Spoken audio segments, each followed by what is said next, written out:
Our story begins in 1938, towards the end of the Depression, when work commenced on the erection of a new factory to manufacture radio set components for the Philips organization. Shortly after the outbreak of war, a part of the Mullard Radio Valve Company of Mitcham, Surrey, came to Blackburn, commencing with a staff of 28. As the war progressed, the demand for valves increased until by 1945 the number of employees had risen to nearly 3,000. With the return of television, the output of valves and cathode ray tubes increased rapidly.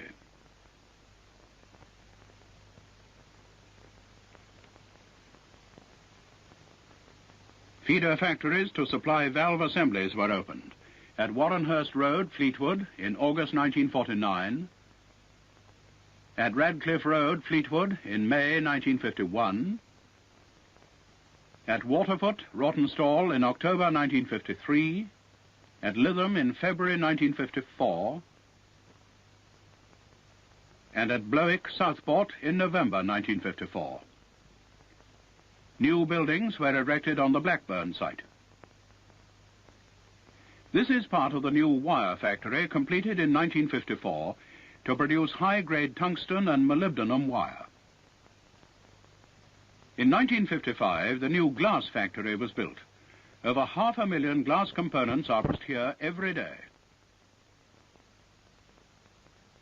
In 1959, a chemical plant was built to produce under ideal conditions the large quantities of high-grade chemicals used in the making of valves.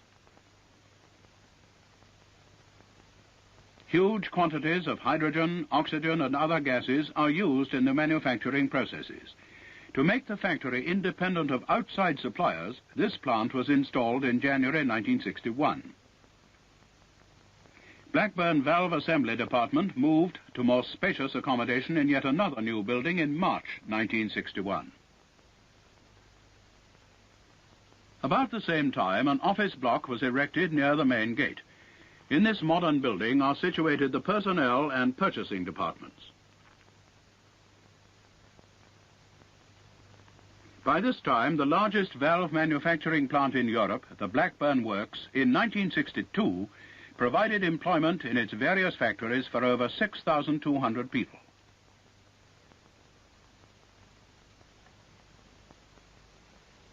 Before going into the works to see some of the processes involved in the manufacture of a thermionic valve, let us take a look at the various parts of a typical valve and how they fit together, so that we may recognize them again later on. This is the bottom mica on which the assembly will be built. Next, the cathode. This radiates electrons when heated.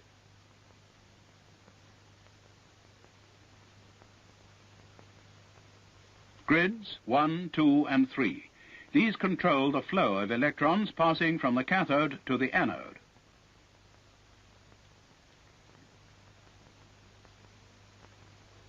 Now the anode. This collects the electrons which have been passed by the grids.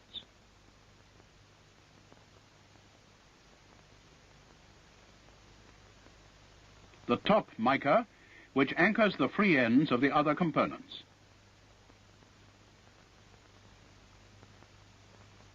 The heater to energize the cathode, and the metal strip to connect grid 1 to the base.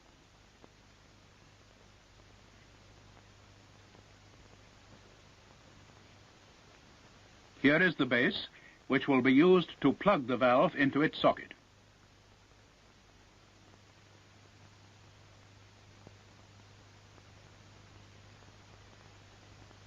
The cooling plates which dissipate heat from the first grid.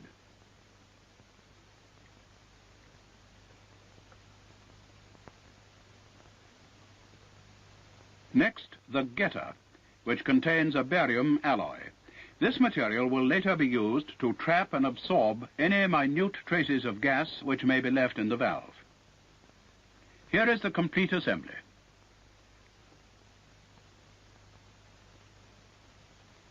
And finally, the glass bulb into which the assembly is sealed.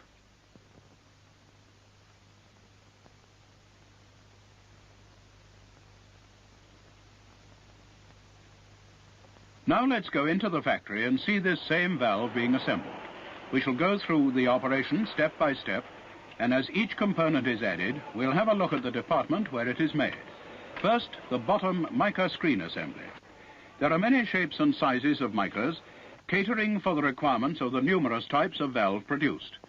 They are purchased already cut to shape, but before they can be used, they must first be sprayed to improve their insulation properties.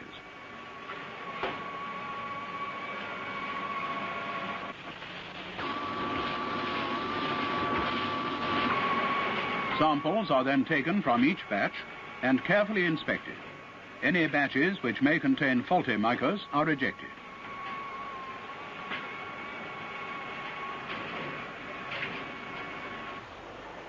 In many cases, metal components such as brackets, screens, eyelets, etc. are attached to the mica at this stage. Here is a bottom screen being fitted.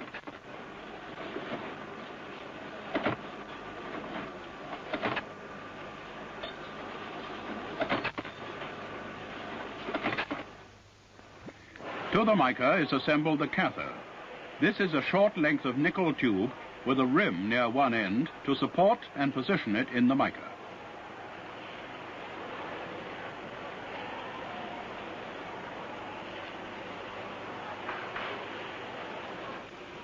And here is the department in which it is made.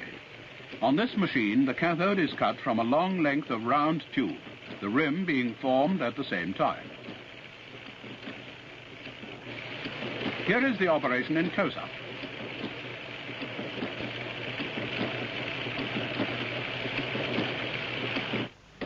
The cut lengths now pass to a forming machine, which presses them into the required shape and size.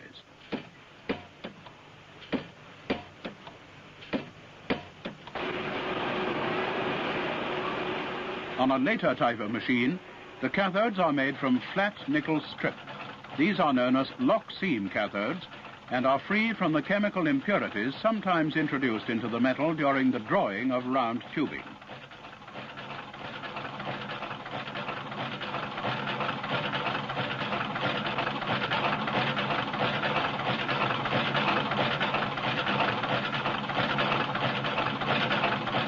In this scene from a research film, you can see the forming operation in slow motion.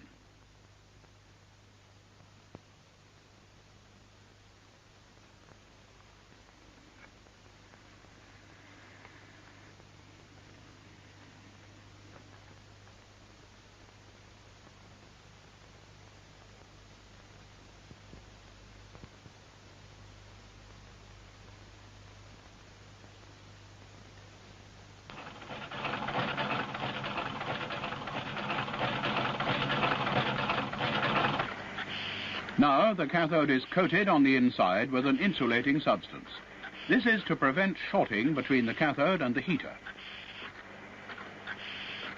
The cathodes are passed from a vibrating hopper down a metal tube to the coating station.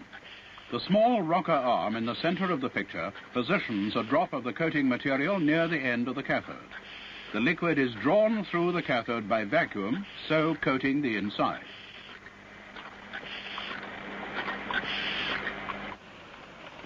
Moving now to a welding machine, we see a short length of strip metal being attached to the cathode. This is known as the tail and will be used to complete the electrical connections at a later stage. Other types of cathode are also made. This one is for a television tube.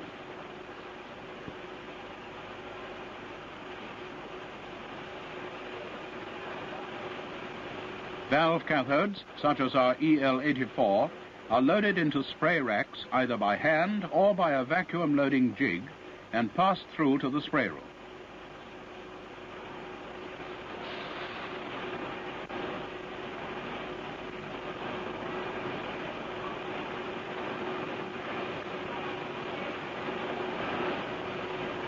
In the spray room, the racks are placed on a conveyor belt and passed between spray guns.